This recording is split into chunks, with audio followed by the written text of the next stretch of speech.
시간이 되기를 바랍니다.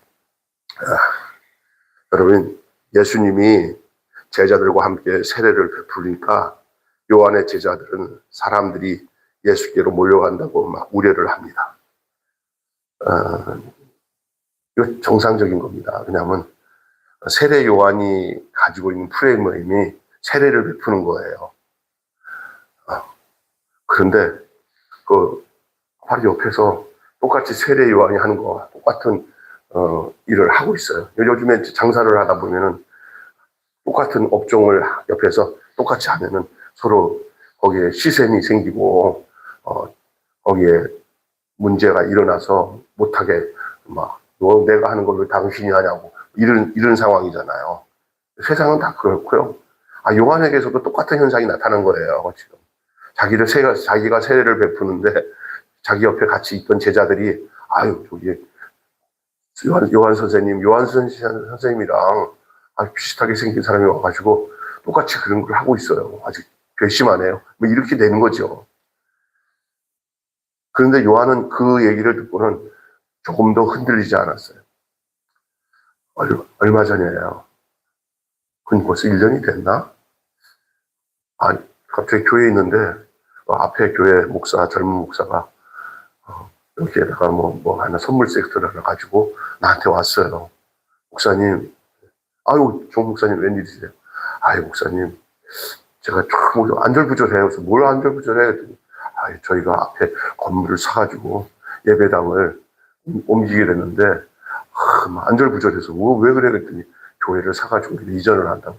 바로 문 앞에잖아요. 그래서 내가 뭐라고 얘기했어요? 뭐 하는 짓이야? 교회가 꺼져신데 거기다가 와서 교회를 해? 그랬겠어요? 아니면 잘 왔어요. 우리 같이 하나님 나라를 위해서 함께 애씁시다. 하나님이 보내준 그쪽 교회도 교인이 있고 여기 있고 또 그리고 요즘 성도들이 그거 가지고 서로 마음 쓰게 하지 않아요. 잘 왔어요. 안 그래도 우리 교회에서 나온 거 있으면 내가 드리고 싶어도 멀어서 가져올 수도 없고 하는데 앞에 있으니까 아무 때나 그렇게 합시다. 이거 안절부절해요. 그리고 교회가 이사 왔다는 것 때문에 내가 축복하고 기도해주고 보냈어요. 왜 그러냐면요. 이거는 경쟁해야 될 것이 아니라는 거예요. 예. 그랬더니 우리 집사람도 어느 날 와서 거기 사모가 그냥 자기를 만났는데 젊은 사모가 안절부절하더라고. 그래서 그리고 여기 우리 힐링 교실에 오시는 권사님들 몇 분이 또 그 교회 다니시는데 안절부절하셔서 괜찮아요. 그동안 하시는 대로 하면 돼요. 더 좋지요. 자주 보니까요. 그렇죠. 세례 요한도 지금 옆에서 세례를 자기가 베푸는데 말도 없이 어떤 똑같은 사람이 와가지고 거기서 세례를 베푼다니까 제자들이 이게 뭐냐고 난리친 거예요. 우리가 받은 특허를 저들이 허락도 없이 쓴다. 그런 내용이에요. 그랬더니 세례 요한은 반드시 그게 누군지를 아는 거예요. 누구예요? 바로 자기가 증언하는 예수라는 걸 안 거예요. 그리고 그가 자신이 나는 그리스도가 아니라 신랑을 위해서 춤추는 그 신랑의 친구였다라고 고백하면서 그분은 흥해야 되고 나는 쇠해야 된다. 이전까지는 서로가 그냥 함께 합시다 하는 건 괜찮은데 이건 더 나아가서 자기는 소멸돼야 되고 자기가 가지고 있던 모든 것들을 그분에게 다 줘서 그분을 흥해야 된다는 거예요. 여러분 이거 진짜 쉽지 않은 일이잖아요. 오직 그분이 예수님이기 때문에 그분이 메시아이기 때문에 나는 지금 이건 그분이 오시기 위해서 준비하는 과정이기 때문에 그분이 오시면 나는 끝장은 나도 괜찮다는 거예요. 이렇게 얘기해요. 이 한마디로 요한은 구원의 무대 위에 오직 예수님만 서도록 길을 내어주는다 하는 표현을 나는 쇠하고 그는 흥해야 된다는 말로 표현하고 있는 거예요. 여러분, 우리의 사역의 목표가 어디에 있습니까? 우리입니까? 우리의 사역의 목표가 우리입니까? 우리가 하고 있는 일입니까? 아닙니다. 우리의 사역의 목표는 바로 그리스도인 줄로 믿습니다. 그리스도의 길을 예비하는 것이에요. 이 요한에게 있어서는 자기가 어디까지인 걸 안 거예요. 그리고 그 최종 목표가 그분이 오심으로 인해서 자기 역할이 끝나는 것을 알고 있는 거예요. 참 중요한 겁니다. 오늘날 많은 사람들이 그걸 모르고 정말 살고 있는 사람들이 참 많습니다. 그는 기꺼이 자기가 물러남으로써 자신의 사명이 완성됨이 바로 그리스도를 모시는 데 있다는 걸 알았어요. 그분은 흥해야 되고 나는 쇠해야 된다. 이것이 오늘 우리가 사역을 하는 모습의 내용이 돼야 돼요. 나는 쇠하고 예수님만 흥해야 되는 거예요. 거기에다가 사역의 목표와 방점을 찍을 수 있는 것이 정말로 중요한 줄로 믿습니다. 그래서 그 이후에 이 요한은 예수님이 하늘로 오셔서 하나님의 말씀을 전하는 분이시며 성령을 한량없이 받는 분이라고 증언하죠. 그리고 아버지는 모든 것을 아들의 손에 맡기셨기 때문에 아들을 믿는 자는 영생을 얻고 아들을 거부하는 자는 하나님의 진노 안에 머문다고 선포해요. 어제 이 본문 전에 있었던 내용은 계속 여러분이 3장 1절부터 이제 여러분이 봤잖아요. 그 두 번 우리가 3장의 내용을 두 번 했잖아요. 그때 누가 찾아왔어요? 니고데모와 예수님께 찾아와서 그 예수님이 거듭남에 대한 얘기를 하시오. 하늘로 나는 거, 이 니고데모에게 너는 이스라엘 선생으로 이걸 알지 못하느냐 하면서 육으로 난 것은 육이요, 영으로 난 것은 영이니 너가 거듭나는 것을 기여기지 말라고 얘기를 하시고 하나님이 세상을 이처럼 사랑하사 독생자를 주셨으니 그 얘기잖아요. 니고데모에게 한 이야기가 끝나자마자 이 요한복음을 쓴 요한이라는 기자는 이제 사건의 내용을 세례 요한에게다가 옮기는 것이 오늘 우리가 읽은 본문이에요. 그리고 세례 요한이 오시는 예수님에 대한 그 세례 요한의 중심과 자세와 내용을 말씀하고 있는 거예요. 근데 이것이 당시의 세례 요한의 모습만으로 끝나는 게 아니라 오늘을 살아가는 우리들의 사역의 모습이요 목표가 돼야 될 줄로 믿습니다. 예수님은 흥하고 나는 쇠해야 돼요. 내가 흥해지면 예수님이 내 안에서 흥해질 수가 없어요. 내가 쇠해져야 예수님을 증거할 수가 있어요. 예수님에 대한 사역을 할 수가 있어요. 내가 높아지고 내가 잘나니까 다 예수님이 가리는 거예요. 그러다 보니까 세상 사람들이 눈에 볼 때는 아이고 참 니네들 잘도 한다. 우리랑 똑같네. 서로 아구다툼하면서 높아지려고 싸우고 예수님은 안 보인다 안 보여. 너희들밖에 안 보인다. 이렇게 하는 거예요. 다 자기가 잘났다. 자기가 잘하겠다. 이렇게 되는 거예요. 근데 세례 요한의 모습에는 그런 거 없잖아요. 자기 프리미엄을 주장하고 자기의 특허를 주장해서 이 세례는 나만이 하는 거야. 너가 왜 와서 이 세례를 베풀어? 하고 예수님한테 따진다면 이 사람이 정말 예수님을 기다리는 사람이 아니잖아요. 이게 문제잖아요. 오늘 우리는 거기에 함몰될 때가 많아요. 내가 왜 이 일을 하지? 내가 왜 목사가 됐지? 내가 왜 신앙생활하지? 나를 위한 거지 뭐. 끝난 거예요. 내가 왜 신앙생활을 해? 내가 왜 목사가 되고 내가 이 사역을 하지?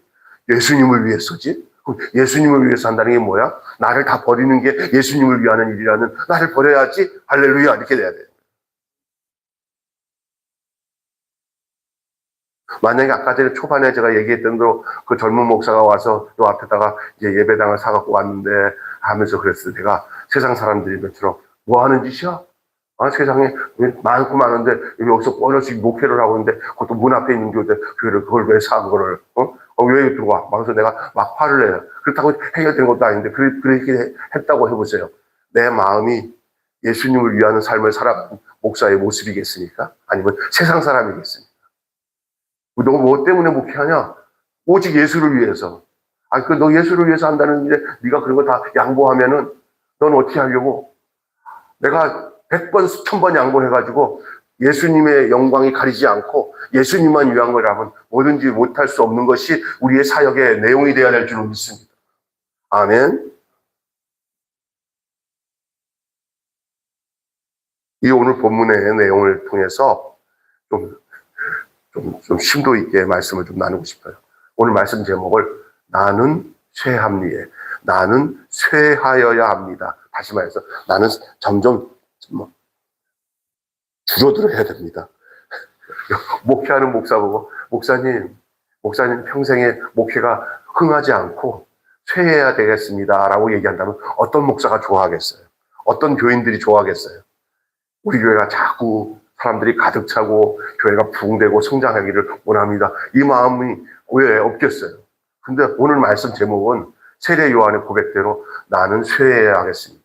왜 그러냐면은 단서가 있습니다. 예수님이 부흥하기 위해서는, 다시 말해서 예수님이 흥하기 위해서는 내가 쇠해야 된다는 게 사도 바울의 고백이에요. 세례 요한의 고백이에요. 이것은 어떤 뭐 이렇게 환경적이고 결과적인 것을 말하는 게 아니라 그 마음에 가지고 있는 중심적인 얘기예요. 이런 마음을 안 가지면 정말 우리 예수님 슬퍼해요. 왜냐하면 왜 그렇냐? 너 안에 네가 주인이 되어서 네 욕망을 위해서 나를 이용하려고 하는 마음이 우리 안에 깔리기 때문에 그걸 알아요. 세례요한은 정확하게 자기가 누군지를 알고 자기가 누구를 위해서 이 사역을 하는지를 알았던 사람이에요. 오직 예수님을 위해서 예수님의 신들매를 풀기를 감당치도 못하겠다 하던 사람이 바로 세례요한이고, 예수님을 보면서 세상 죄를 지고 가는 하나님의 어린 양이라고 고백했고 제자들에게 다 그분에게 가도록 양도를 했어요. 목회를 하는 목사님들이 자기 팬심을 만들고 팬들을 만들고 자기를 끝까지 쫓아다니도록 만들어 놓는 사람들은 하나님이 기뻐하지 않습니다. 오로지 예수님만 따르도록 하는 것이 그 제자 훈련의 목적이에요. 제자는 자기 제자 만드는 게 아니에요. 예수님의 제자가 되도록 하는 게 제자 훈련이에요. 예수님의 제자가 되도록 하는 게 제자 훈련이에요. 그 사람이 바른 예수님의 제자가 되면 자기를 예수님께 인도하신 자기의 스승을 너무너무 고마워해요. 스승님, 나를 예수님께로 양도해 주셔서 감사합니다. 나를 예수님을 만나도록 나를 길잡이가 돼 주셔서 감사합니다라는 스승이 돼야지, 넌 끝까지 나를 쫓아야 된다고 하는 그런 제자 훈련은 나중에는 당합니다. 사람은 완전하지 못하기 때문에 나중에 그 제자가 성장해서 딱 보니까 끝까지 못 알아들으면 괜찮지만 끝까지 가다가 보면서 예수님을 만나고 난 뒤에 딱 자기 선생을 보니까 잘못 가르치고 있었네.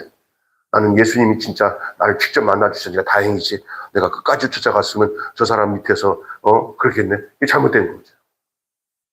그래도 고맙게 생각하면서 그동안 키워준 그 스승을 좋아하겠지만 그 사람이 이런 생각을 할 거예요.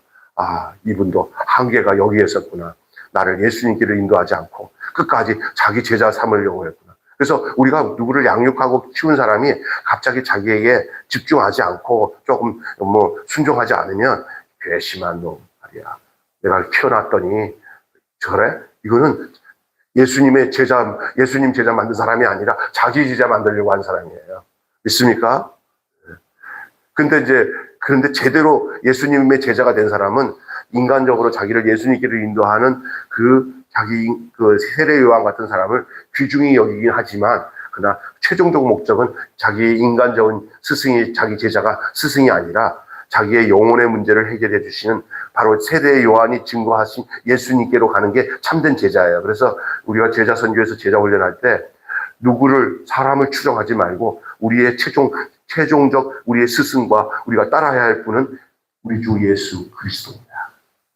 그게 중요한 거예요. 교인들을 잘 가르쳐서 자기 사람 만들지 말고 예수의 사람이 되도록 하는 것이 중요한 줄로 믿습니다. 세례 요한은 일찌감치 이 부분에 대해서 정확하게 자기 규명이, 자기 정체성을 찾았던 사람이에요. 그래서 예수님마저도 사람 중에서 가장 훌륭한 사람이 바로 세례 요한이라고 했어요. 여러분, 나는 쇠해야 된다 하는 제목으로 말씀을 드리기 전에 제가 이 말씀 먼저 드린 거예요. 무엇에 흥하려고 하고 무엇에 쇠하려고 하고 있습니까? 나는 무엇에 흥하려고 합니까? 혹시 여러분 속에 무엇에 흥하려고 하고 있어요? 잘 됐으면 좋겠어요. 부흥됐으면 좋겠어요. 뭐 나쁜 건 아니에요. 교회가 부흥되는 건 당연하죠. 기도해야 되죠. 왜 부흥돼요? 다 예수님께 양도하기 위해서 교회가 부흥되는 거예요. 예수님께. 그러나 자기의 영광이나 자기의 그것을 위해서 흥하려고 하면은 그건 참 대도 문제예요. 흥해도 문제예요. 대부분 요즘에 제가 보니까 흥해가지고 마지막에 망하더라고. 흥해가지고 마지막에 망해. 사람들 볼 때는 성공했네, 엄청나네, 하는데 막바지에 보니까 그 흥한 게 도리어 독이 됐어. 독이. 무엇에 흥하여야 되고 무엇에, 저는 여기에 성경을 좀 보다 보니까 세상사에서 가장 비참한 사람이 세례 요한이에요. 자기 제자 다, 세상 말로 말하면 자기 제자 다 빼앗기고, 한때 사람들한테 추앙을 받고, 야, 세례 요한이 예수님과 메시아인가 보다 하고 사람들도 두려워하고, 제사장들도 두려워하고, 왜 세례 요한이 제사장 아들이잖아요. 생활의 아들이잖아요. 자기가 이 세상에서 뭐 기득권을 얻으려면 얼마든지 당을 만들어 가지고 당 대표도 할 수 있고 뭐 대통령에도 나갈 수 있는 그런 사람이에요. 세례 요한이 인기가 짱이요. 그런데 어느 순간에 예수님에 대한 초점을 딱 두고 가니까 다 버리고 나는 쇠해야 된다 하고 예수님만 만나고 나니까 어디든지 종적을 감추듯이 없어져 버렸어요. 나중에는 어떻게 되는지 알아요? 헤롯이라는 놈이 자기 조카 딸이 춤추고 난데 그 부인 그 부인이 그 세례 요한의 목을 달라고 그러니까 목을 쳐서 그냥 비참하게 감옥에 갇혔다가 목베임 당해서 죽었잖아요. 세례 요한이. 인생에서 예수님을 인정하고 예수님을 위해서 몸 바쳐 마음 바쳤는데 성공한 구석은 하나도 없고요. 나중에 감옥에 갇혀서 목베임 당한 사람이 세례 요한이에요. 근데 우리는 어떤지 알아요? 그런 세례 요한의 그 숨은 그 세례 요한의 그 아름다운 보면 아이고 저런 세례 요한 같이 될까봐 나는 예수 못 믿어 하면 아니 내가 왜 예수를 발판을 삼아갖고 내가 흥해야 되는데 예수님을 발판 삼아갖고 내가 부흥해야 되는데 이렇게 생각하지 예수님을 위해서 자기가 죽을 생각은 안 한다니까 세례 요한처럼. 여러분은 무엇에 흥하려고 하고 무엇에 쇠하려고 하십니까? 나를 기대하는 제자들 앞에서 이 세례 요한 자신에게 기대하고 확 따르던 그 제자들 앞에서 이 세례 요한은 나는 쇠하야겠다. 이 말은 나는 가는 곳이 망하는 곳으로 가는데 너들 어떠냐? 이 말이에요. 여러분, 그 나오미의 며느리 룻이 정말 망한 구석을 따라간 여자예요. 시어머니 나오미가 야, 나는 망했다. 나는 괴로운 여자다. 너 처가로 돌아가서 새로 시집 가든지 하라고 이렇게 했는데도 이 망한 엄마를 따르는 이 룻의 모습 보세요. 그거 비슷해요. 지금 세례 요한이 하는 얘기가 나는 쇠하고 너희들이 아직 알지 못하지만 내가 소개하는 그분은 흥하지만 나는 쇠하다. 이 말은 난 너희들 그쪽에다가만 소망을 두지 나를 따라서는 망한다. 이 얘기를 하는 거예요. 나는 쇠해야 된다. 세례 요한이 쇠한다는 것은 막연하게 망하고 쇠한다는 얘기 아니에요. 예수님을 위해서 자기가 쇠해야 된다는 거예요. 왜냐하면 여기서 세례 요한이 고집 부리면서 자기 기득권이나 자기 것 찾아가지고 예수님과 비교하면서 이렇게 견주면서 막 이렇게 하면은 세례 요한은 자기가 망한다, 자기가 진짜 잘못됐다는 걸 아는 거예요. 자기는 순전히 자기의 삶의 목적과 뜻은 그분을 위해서 나는 그냥 소리로서 사라지며 또 자기를 따르는 자들까지도 나에게 머물지 말고 그분에게 가는 것이 세례 요한이 말하는 쇠해지는 거예요. 이 세례 요한이 자꾸 자기의 제자들에게 자기를 강조하고 저 예수님께 가지 마, 나한테 있어 라고 붙잡으면 세례 요한도 진짜로 망하는 거고 그 제자들도 진짜로 망하는 거예요. 이 땅에 예수님이 오신 목적을 이루지 못하는 사람이 되는 거예요. 네, 자기가 쇠해짐으로 인해서 자기의 곁에 있던 제자들에게 흥해야 되는 예수님께 가도록. 그래서 이거 세례 요한에게 따르면은 이 최종 목적이 아니구나. 세례 요한이 말하는 저 예수님께로 가야 되는구나. 요걸 소개하는 것이 세례 요한이고, 세례 요한은 그 제자들에게 그걸 소개하고, 나중에 내가 이렇게 했던 것에 대한 내용을 나중에 예수님께로 가야 되는 자기들에 대한 내용들을 소개할 사람, 그리고 이 세례 요한이 그렇게 자기를 쇠하도록 하게 했던 내용들을 전해야 될 사람들이 바로, 너희들이다, 너희들. 나에게 있다가 예수님께 간 너희들이 나중에 내가 왜 이렇게 했는지를 전해야 될 자들이다. 이렇게 얘기하는 거예요. 왕자 옷을 입은 거지는 출세나 성공이 아닙니다. 속은 거지인데 겉에 왕자 옷을 입었다고 그가 왕자가 된 거 아니에요. 어디다가 길에서 주워가지고 왕궁에서 누가 이렇게 하다가 뭐 왕자 옷을 떨구나 봐요. 근데 거지가 와가지고 그 왕자 옷을 딱 입고 난 뒤에 내가 왕자 옷을 입었으니 이제 내가 왕자다 이렇다고 해서 그게 왕자가 됩니까? 옷을 훔쳐서 입었든지 아니면 주워서 입었든지 왕자 옷 입었다고 자기가 왕자입니까? 왕자 옷을 입은 거지지.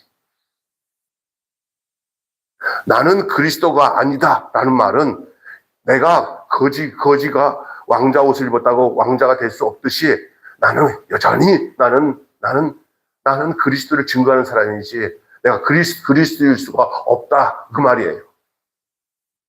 옆에서 부추기고 열광을 해도 그건 내가 입은 옷이 아니고 내 옷이 아니야. 내가 살짝 입은 옷이지 이거를 해서 내 존재가 바뀌지 않아 라는 걸 알아야 되는 거예요. 내게 맞는 옷이야 아름다우고요. 그러면 이제 그 왕자 옷을 입었다가 나중에 어떤 일이 당하는지 아세요? 누가 발견해서 저 거지가 왕자 옷을 어디서 빌려가든지 훔쳐가고 입었다 그러면 당장 잡혀서 볼기장 맞고 난리 나는 거예요. 안전하게 살려면 그냥 거지는 거지 옷을 입고 사는 것이 그것이 지혜로운 줄로 믿습니다. 가장 아름다운 옷은 거지가 거지 옷을 입는 거예요. 그래서 이렇게 왕자 옷을 훔쳐서 입든지 빌려서 입어가지고 나는 왕자다 하고 착각하고 있는 것이 꼴값한다는 거예요. 꼴값하는 거예요. 오늘 꼴값하는 사람들 많습니다. 자기가 자기인지를 누가 뭔지를 모르고 꼴값하는 거예요. 내게 맞는 옷을 입기 위해 나는 쇠해야 돼요. 자기를 교만하게 만들면 자기 옷을 못 입어요. 자기 위치를 알고 내 존재가 뭔지를 알아야 돼요. 그걸 정확하게 알아야 돼요.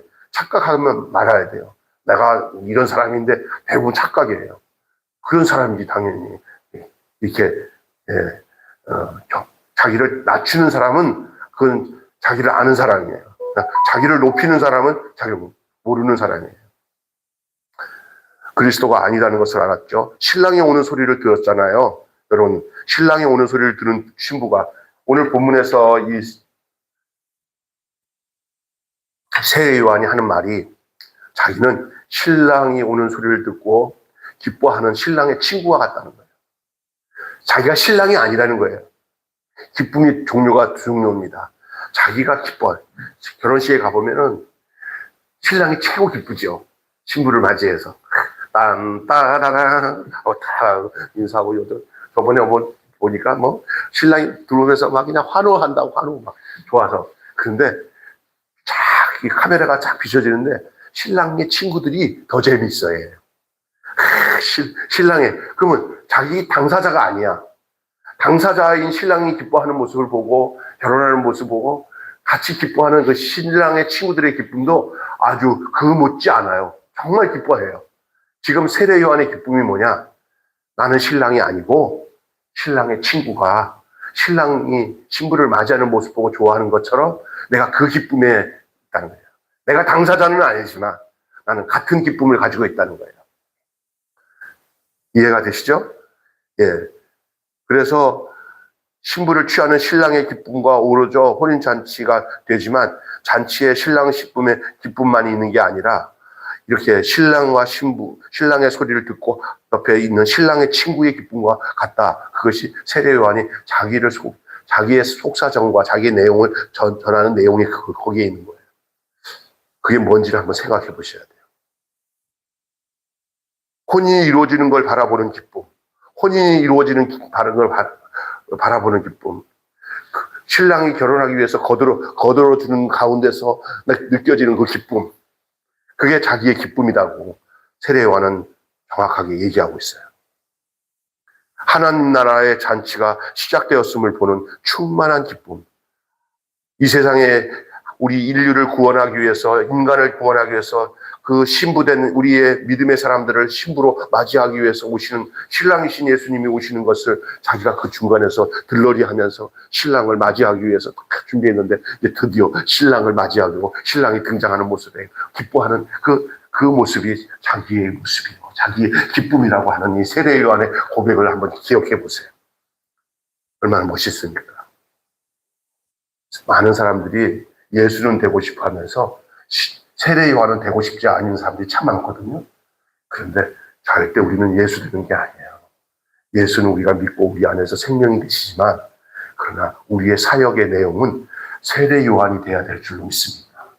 내가 누군데 하고 착각해갖고 재림 예수 되고 재림 예수라고 하고 사이비 교주처럼 되면 안 돼요. 다 거기 넘어가는 거예요.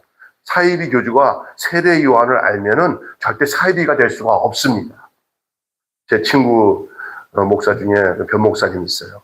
이름이 변 씨인데 이 세례 요한의 얘기를 하는데 야, 그 사람의 설교를 다 듣고 난 뒤에 내가 세상 사람들이 그 사람을 잘 몰라서 막 그 변 목사님 이단이다 하는데 내가 이 세례 요한복음에 대해 메시지를 듣고 난 뒤에 저 친구 진짜 친구네. 예수님만을 증거하는 사람이네. 저 친구는 저렇게 설교하는 거 보니까 절대 예수님 자리를 탈취할 사람이 아니네. 자기의 삶의 목표와 모든 성도들과 자기 교육자들의 모든 삶의 위치가 세례 요한이기를 아주 강력하게 증거하더라고요. 근데 대부분 자기가 세례 요한의 위치에 있다는 것을 모르는 사람들이 가끔가다 넘어서가지고 사이비가 되는 거예요. 사이비. 이해가 되세요? 실컷 제자 훈련해놓고 자기가 망가지고 실컷 성도들을 키워놓고는 자기가 그 왕자를 예수님의 왕자를 자기가 올라서가지고 자기를 추앙하게 만들고 다 이재록이나 정명석처럼 말이에요. 자, 두 번째 마지막으로는요 위에서 오는 일을 맞으러 나가는 모습을 자기를 표현해요. 위에서 오시는 분이 누구예요? 신랑이잖아요. 위로부터 오시는 분이 바로 신랑인데 신랑이 오시잖아요. 땅에서 난 이는 감히 맞을 수 없는 신랑. 땅의 것을 말하면서 주인을 자처하는 자들의 허튼 잔치를 뒤엎는 외침이에요. 이 세례 요한의 말. 세상 사람들은 모두 이 땅의 것에 대해서 취해서 거기다가 초점을 두고 살아가요. 그러니까 세례 요한은 나는 이 땅의 것에 대한 관심이 없다. 위에서 오는 것에 대해서만 내 마음과 중심을 향해 있다라는 고백이 세례 요한의 고백이에요. 땅의 것을 말하면서 주인을 자처하는 허튼 소리를 뒤엎고 하늘의 것을 말하는 소리, 위로부터 오는 잔치에 귀를 기울이는 모습이 세례 요한의 모습이에요. 고백이고 당신의 밤하늘을 위해 나의 작은 등불을 끄면서 나는 쇠합니다 하면서 잠잠히 자기 불이 꺼져가요. 조금 있으면 이제 이 세례 요한은 감옥에 갇힐 것이고 그 세례 요한은 점점 갇히다가 어느 순간에 목베임을 당하면서 쟁반에 자기 머리가 얹혀서 와서 모든 사람이 세례 요한 죽었대 라고 끝나는 이 현실을 세례 요한은 자기가 어떠한 죽음을 당할 것을 그는 각오하고 또 기다리고 있었어요. 왜냐하면 그게 자기의 삶의 몫이라는 것을 아는 거예요. 우리가 예수 믿는 사람들은 예수를 위해서 자기의 삶의 마지막 몫이 쟁반에 머리를 얹어서 놓아지는 세례 요한의 모습에다가 우리의 마지막 모습을 각인시키는 것은 정말로 아름답고 엄숙한 모습이라고 할 수 있어요. 할렐루야. 근데 우리는 뭔지 아세요? 끝까지 영광스러운 왕관을 쓰고 주인이 되고자 하는 마음을 가지고 있어요. 그 주인은 예수님밖에 없어요. 그 예수님을 위해서 우리는 그렇게 그러면 뭐예요? 어떤 이걸 갖다고 어떤 현상이 나타나고 자기 자존심 상한다고 내 뜻대로 안 된다고 투덜거리거나 막 그냥 신경 쓰거나 할 거 없어요. 그냥 내가 예수님을 위해서 내 자신을 불꽃에 사르도록 그냥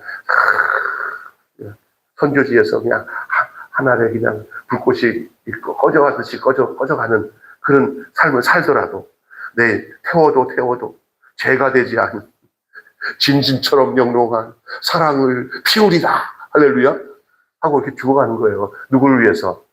예수를 위해서. 세례 요한은 그것이 자기의 삶의 정점이라는 것을 알았어요. 근데 이건 남의 얘기가 아니에요. 특별한 사람만 그런 거예요. 아닙니다. 여기서 말하는 이 세례 요한의 사역의 목표 내용, 이것은 세례 요한만 가지고 있는 전유물이 아니에요. 바로 다 예수를 만나 구원을 받은 우리들이 주의 복음을 듣고 영생을 얻고 아들을 영접하는 자는 하나님의 아들이 되는 삶을 살지만 삶의 내용은 세례 요한처럼 예수님을 흥하게 하고 나는 쇠해야 된다는 데다가 중심을 두고 사는 것이 참다운 그리스도인의 삶인 것을 이 요한복음에 나오는 요한 저자가 이렇게 세례 요한을 소개하고 있는 것을 우리는 오늘 읽는 것입니다. 자, 중요한 결론을 맺고 마치겠습니다. 이제 조금만 기다리십시오. 저 결론입니다. 여러분, 저기 도형이 있어요. 도형. 수학에 가면 도형이 있어요. 네모, 꼴이야, 꼴. 네모, 꼴. 그 다음에 세모, 꼴. 이렇게. 꼴이라고 그러잖아요. 그러니까 세모, 꼴이 있고, 또 네모, 꼴은 네모, 꼴이에요. 꼴. 그래서 세모, 꼴, 네모, 꼴 저마다 다섯각형은 육각형 꼴이에요. 여섯 개로 되면. 오각형 꼴이에요. 세모, 꼴, 네모, 꼴, 이렇게 꼴이 있습니다. 꼴마다 그 수학에 보면은 공식에 값이 있어요, 값. 수학 공식에 세모꼴의 값은 뭐다? 네모꼴의 값은 뭐다? 아니고 값이 있어요. 근데 그 꼴의 값을 못하면은 값이야. 그 꼴은 아니야. 꼴은 아니야. 이건 엉망이야. 이건 꼴이 될 수가 없어요. 꼴은 어떤지 길이에 따라 이렇게 될 수도 있어요. 이렇게 될 수도 있고요. 세모가 이렇게 길게 긴 세모가 될 수 있고 또 이렇게 정사각형 세모가 될 수 있어요. 그거마다 값이 있어요. 꼴의 값이에요. 꼴 값이 안 나오면 꼴이 아니에요. 이해가 되셔야 됩니다. 그래서 꼴이 딱 나왔는데 값이 안 나와. 네? 값이 안 나오면 그걸 떨어버려야 돼요. 그래서 따라서 합시다. 꼴값 떤다. 꼴값 떤다는 거예요. 꼴값. 꼴값을 떨게 되는 거예요. 그러니까 어마한 꼴값에 그분의 나라가 헐값이 되지 않게 만들지 말아야 돼요. 값도 되지 않은 값을 만들어 놓고 이 꼴이다 그러면 그는 헐값이에요. 꼴값 아니에요. 우리 인생에 우리가 우리 자신을 모르면 꼴값이 아니라 헐값이에요. 인생은 어떤 모습인데 자기마다의 하나님 주신 사명이 있는데 요건 알아야 돼. 꼴값이 나오는 사명이 돼야 돼. 할렐루야. 네, 사람마다 직사각형으로 나올 수 있고 직삼각형으로 나올 수 있고 정삼각형으로 나올 수 있어요. 값만 나오면 돼. 근데 그게 값이 뭔지 아세요? 주 예수 그리스도를 위하여. 아멘. 그게 꼴값이에요. 꼴값을 떨고 헐값 되지 마시고 꼴값에 맞는 삶을 사시기를 주님의 이름으로 축원합니다. 그분의 옷을 벗겨 내 몸에 걸친 꼴이 꼴값이에요. 거지 소녀가 왕자 옷을 어디다가 훔쳐가지고 입어놓고 나는 왕자다 하는 것이 꼴값이에요. 자기가 알아요, 자기 위치를. 자기 위치를 아는 사람이 꼴값이 되는 거예요. 제대로 되는 거예요. 헐값이 되지 않습니다. 그러니까 무슨 목사가 목회를 하면서 내가 왜 목회를 하지 할 때 내가 이걸 통해 가지고 출세해서 집안에서 너 목회 잘해서 영광 받았다. 이런 것이 최종 목적이면 꼴값 떠는 거예요. 그러나 내가 사람들은 다 알아주지 않는데 오직 예수를 위하여 살다가 이름 없이 빛도 없이 사라져도 주님 안에서 주님의 목적을 위해서 주님의 영광을 위해서 살다가 아무도 날 찾지 않는 외로운 그런 인생을 살아가도 그것이 우리의 진정한 꼴값이 되는 거예요. 사역의 목표가 되는 거예요. 그래야 하나님 나라를 위해서 흉한 교회가 아니라 흉한 믿음이 되지 않는 흉한 교회도 되지 않고 흉한 믿음이 되지 않는 삶을 살아가는 거예요. 자기는 착각을 하고 있죠. 이렇게 비참하게 내가 사니까 정말 하나님 영광 못 드러내고 사나봐. 자기의 목적이 세상 영광이니까 그게 안 되니까 자꾸 그것을 이용해가지고 하나님 영광이라고 하는데 하나님의 영광을 생각한다면 가장 세상적으로 그 영광을 가지고 우리가 생각하는 영광을 가지고 생각한다면 가장 비참한 사람이 세례 요한이에요. 근데 예수님은 그렇게 얘기 안 해요. 그리고 성경에는 남아있잖아요. 목베어 죽어버린 게 얼마나 그 세상적으로 볼 땐 영광이에요, 그게. 그러니까 세상의 영광 얻으려고 생각하면 안 되는 거예요. 할렐루야. 예수를 위해서 살면은 내가 쇠해지는 만큼 하늘에서의 나의 삶의 영광은 정말 비교할 수 없는 거예요. 이 땅에서 뭔가 나의 영광을 위해서 이렇게 추구하잖아요. 꼴값 떠는 거고. 예수님 앞에서 예수가 누군지를 모를 뿐만 아니라 자기가 누군지 모르는 거예요. 오늘 굉장히 중요한 얘기입니다. 그리고 이것을 우리 마음속에 확실히 새기면 여러분 살아가는데 여러분이 뭐 때문에 신경 써서 막 그냥 하는데 내가 왜 이러지 할 때 답이 나와요. 그럴 필요 없다는 거예요. 오직 주를 위한 거라면 내게 욕이 나오고 누가 나를 욕을 하든지 내가 형편에 비참해지든지 하는데 그게 주를 위해서 내가 이렇게 주의 길을 뒤따라가는 길이고 세례 요한의 삶을 내가 그대로 이어가는 길이라고 한다는 것이 정확하게 정리되면 세상에서 이루어지지 못하는 영광이 있다 하더라도 괜찮아요. 내가 누구를 위해서 살기 때문에 예수를 위해서 살기 때문에 그 사람은 꼴값이 있는 사람이 되는 거예요. 꼴값이. 여러분 꼴값이 있는 사람이 되시기를 바랍니다. 꼴값을 떨지 말고 꼴값이 있는 사람이 되셔야 돼요. 한마디로 흥하려 하는 자들이 아니라 쇠하려는 자들을 사이로 흥하려고 하는 자들이 아니라 쇠하려고 하는 사람들 사이로 하나님 나라 잔치가 펼쳐진다.